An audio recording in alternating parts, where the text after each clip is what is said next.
Hello दोस्तों, welcome back to my channel. तो दोस्तों, आज मैं जो वीडियो लेकर आया हूँ उसमें हम सीखने के वक्र व उसके प्रकार के बारे में बात करेंगे।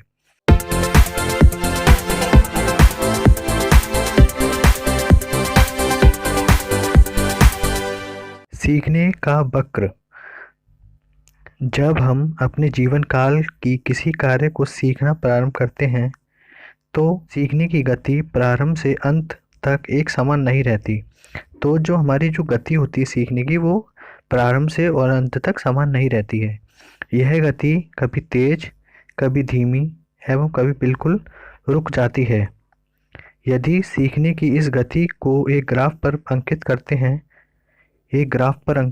हैं तो जो सीखने की वक्र रेखा है वो सीखने की उन्नति या अवनति को दर्शाती है तथा एक वक्र बन जाता है। इसी को सीखने का वक्र कहा जाता है। तो इसी जो वक्र है उसी को सीखने का वक्र कहा जाता है। यानी कि यदि हम कोई कार्य को सीखते हैं तो उसकी गति होती है, तो जो गति होती है वह कभी धीमी, कभी तेज और कभी बिल्कुल रुक जाती है।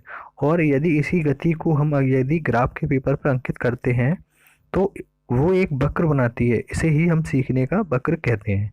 इसमें एक डेफिनेशन दी गई है गेट्स वर्ने के अनुसार कि सीखने का वक्र अभ्यास द्वारा सीखने की मात्रा, गति एवं प्रगति की सीमा को ग्राफ पर प्रदर्शित करते हैं।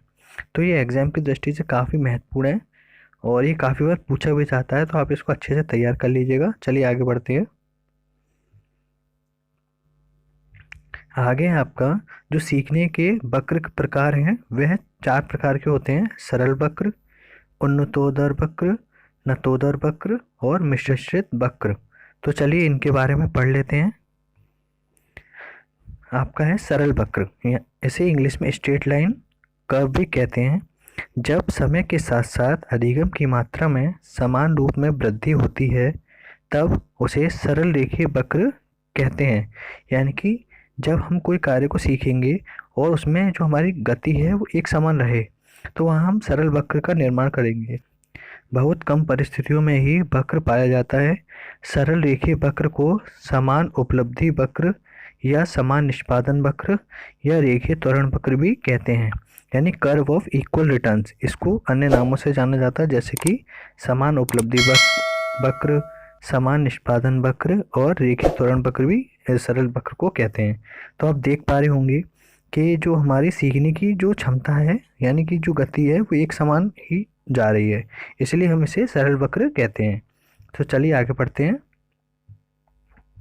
आगे है आपका उन्नतोदर वक्र, यानी कि इसे इंग्लिश में बोलते हैं कॉन्वेक्स कर्व। उन्नतोदर वक्र में प्रारंभ में सीखने की गति तीव्र होती है, यानी कि जो प्रारंभ में जो गति होती है वह तीव्र होती है। इसके पश्चात जो अधिगम की जो मात्रा है वो धीरे धीरे कम होने लगती है। जैसे कि आप देख पा रहे होंगे जो प्रारंभ में इसकी जो गति है वो एकदम बढ़ी है यानी तीव्र है, उसके पश्चात यह गति धीरे धीरे कम होने लगी है। तो एवं अंत में वक्र एक क्षेत्रीय रेखा का या पठार के रूप में हो जाता है, जो इस बात का संकेत है कि अब अभ्यास करने पर भी सीखने की मात्रा में उन्नति संभव नहीं है।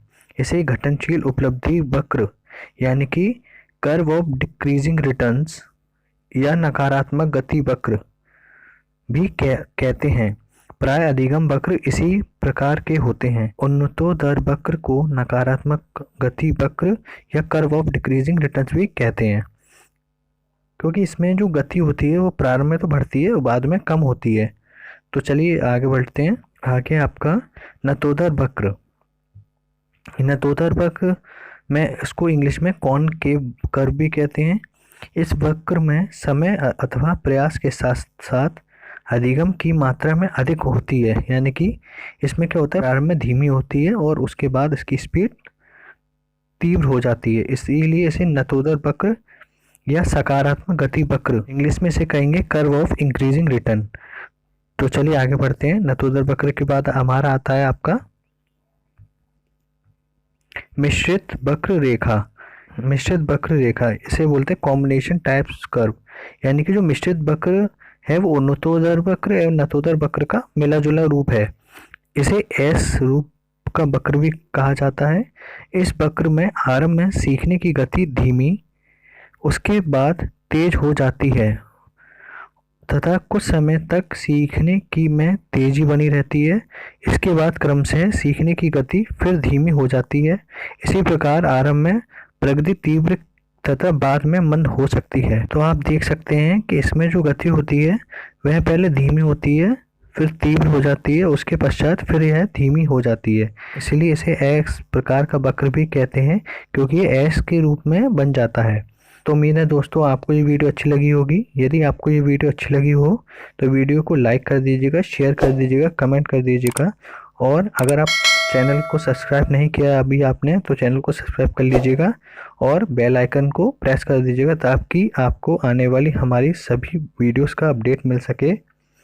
तो इसी के साथ मिलते हैं नेक्स्ट वीडियो में, तब तक के लिए गुड बाय।